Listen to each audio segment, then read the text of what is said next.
నేను నిన్న ఇలాగే ఒక స్కూల్కి వెళ్ళి నేను ఇంత స్పీడ్ గా ఎలా చెప్తున్నానో తెలుసా అని అడిగా. ఒక 6th క్లాస్ అమ్మాయి లేచి తెలుసా అన్నది. వెరీ గుడ్, ఎలా చెప్తున్నానమ్మా అన్నాను. నోటితో చెప్తున్నాను.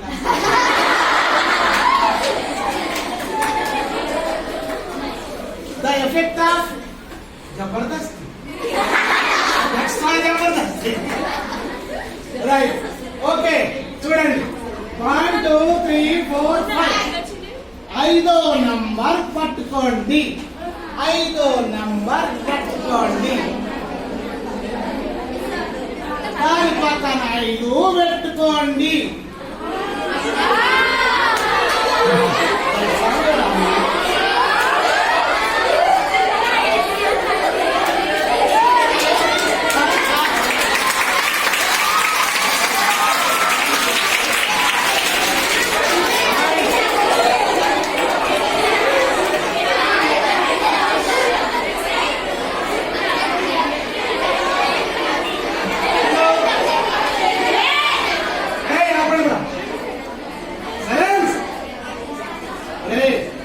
ఒక్కదానికే మీద ఇంకా ముగిసిపోతే ఇట్లాంటి 100 ఉన్నాయి.